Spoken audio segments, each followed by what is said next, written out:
And we have a fund that we make available for journals that are strategic, that research-based, that are also able to inform professionals, guide professionals in the sector to carry out their studies and also to benefit from the knowledge contained therein. So we will be welcoming requests for you for support, which we will process, and we should be able to support those journals. The specific ones that the African Review and your Peace Review that are so critical, what we do in those cases is that we subscribe to them and we buy significant numbers because they come in periodically. The renewed partnership signals a stronger national commitment to enhancing defense capacity through research, innovation, and modern training tools. An investment expected to bolster Nigeria's strategic readiness in the face of evolving security challenges.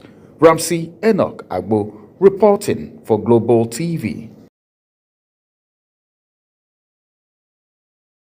Well, thank you so very much, Ramsey. First Lady Oluremi Tinubu says Nigeria must deepen its commitment to supporting and empowering persons with disabilities to live independently and participate fully in national life. The First Lady made the point in her message marking the 2025 International Day of Persons with Disabilities. First Lady said a truly inclusive society is one that ensures every citizen, regardless of physical or cognitive ability, has the opportunity to thrive, contribute, and be meaningfully integrated into social and economic life. Let's turn to other stories for you.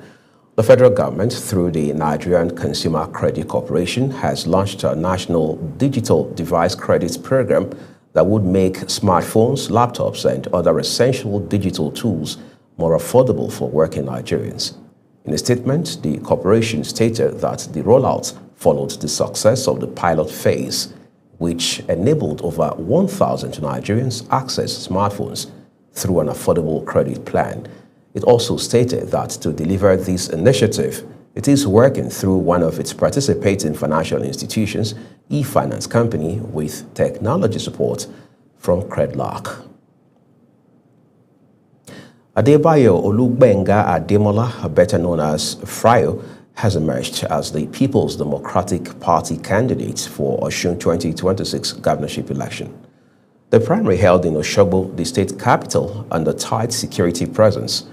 The poll official who announced the results, Adebayo, polled 919 votes out of the 957 valid accredited. This is Global Television. You're watching the live broadcast of the Midday News with Uyi Agmofwegwe. And the United Kingdom-based Cranfield University to establish a world-class maintenance, repair, and overhaul facility in Nigeria. President Tinubu stated this while opening the Made in Nigeria International Air Show in Abuja, represented by Secretary to the Government of the Federation, Senator George Akume. Akume described the initiative as a defining step in Nigeria's aviation journey, one that he says places the nation firmly on the global aviation map alongside internationally celebrated air shows in Farnborough, Paris, and Dubai.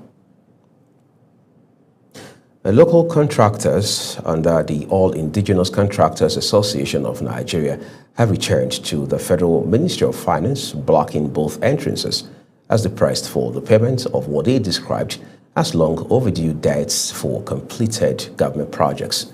Speaking to journalists at the ministry's entrance, National Secretary of the Association, Babatunde Shehu Onyeniyi, said the government's failure to release funds after multiple assurances had forced contractors to resume protests. Onyeniyi stated that the members of the association were owed more than 500 billion naira for projects already completed and commissioned. The House of Representatives is raising serious concerns over the continued withholding of more than 30 billion naira recovered from the National Social Investment Program Agency, NSIPA. Lawmakers warn that the delayed release of the funds is crippling government's flagship poverty alleviation schemes and denying support to millions of vulnerable Nigerians. National Assembly correspondent Aniete Patrick has details for us.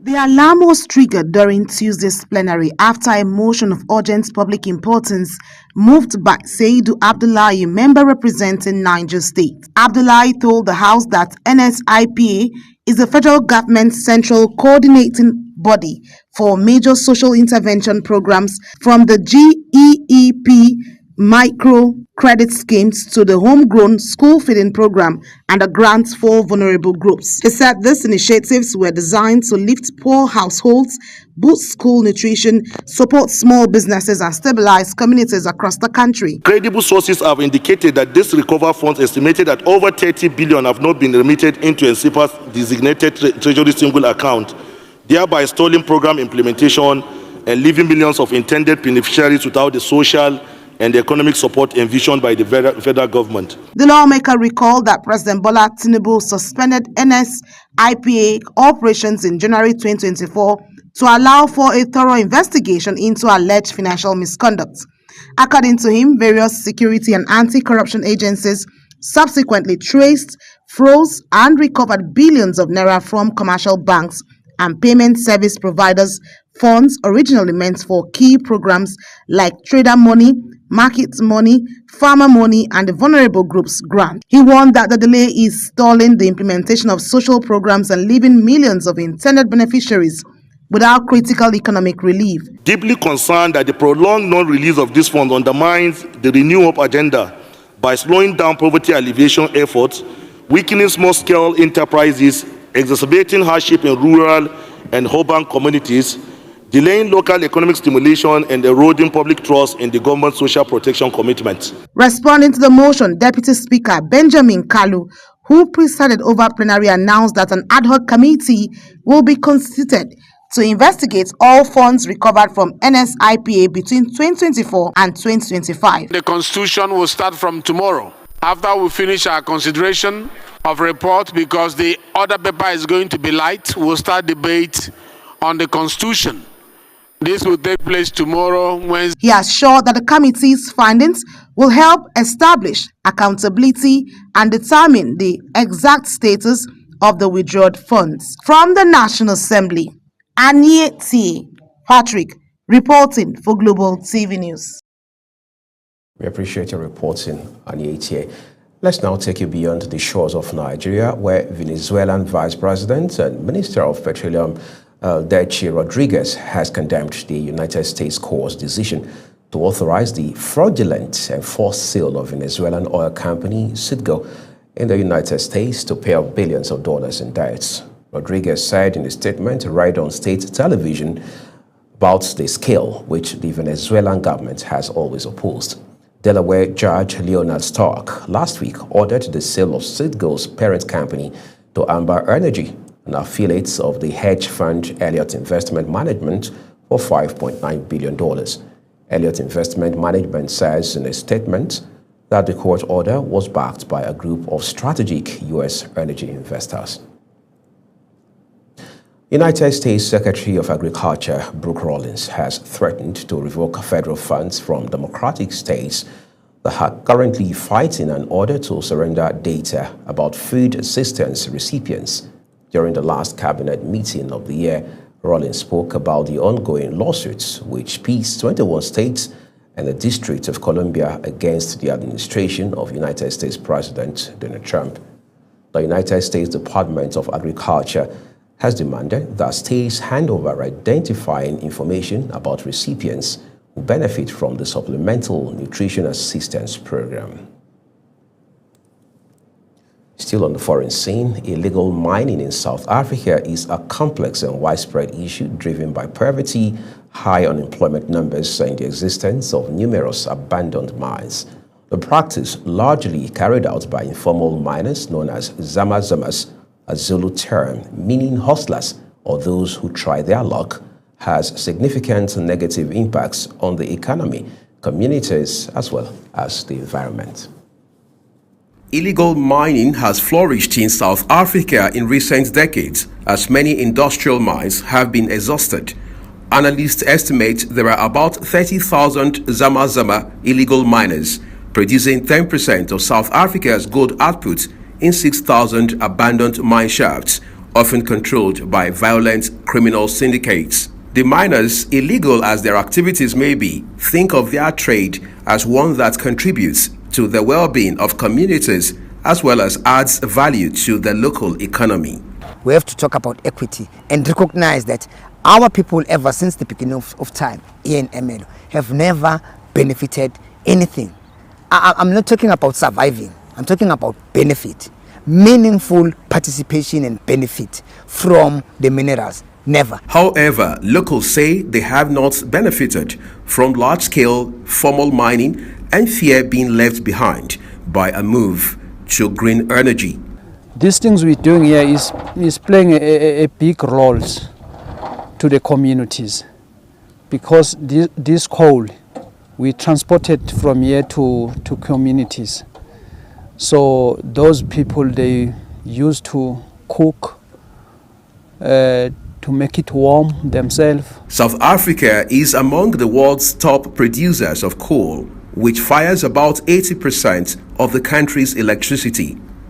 Ranked among the 12 largest greenhouse gas emitters globally, the country became in 2021 the first in the world to sign a Just Energy Transition Partnership deal with wealthy nations worth $8.5 billion to move away from dirty power generation.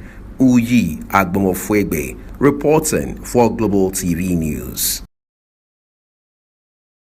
Let's take you into the ever exciting world of sports now. The popularity of table tennis among young people across Africa continues to rise as this year's African Youth Games in Angola records a historic turnout. The 2025 edition will take place from December 10 to 20 in Luanda and other Angolan cities, featuring around 33 sports across 6 host cities. More than 30 countries have confirmed participation in the Continental Youth Sports Fiesta, marking the largest entry in the event's history. Nigeria has emerged champions of the para-volleyball event at the inaugural edition of the West Africa Zone A and B in Abeokuta, Ogun State, after recording a 3-0 straight sets win against Ghana. In a grueling encounter against Niger Republic in their first game, Nigeria put off a 3-0 win. Nigeria's experience again came to the fore in their final game against Ghana as they claimed their second successive victory to emerge winner. Quite a sterling outcome there. That's your media news. A quick reminder that Global Television is on DSTV channel 365 and Star Times channel 276. As always, we encourage you to engage and interact with us across social media platforms using at Global TV NG as well as other handles now showing on your screen. I am Uyi Agbomofwegbe saying a big thank you to you for watching. Our broadcast here on Global Television now continues.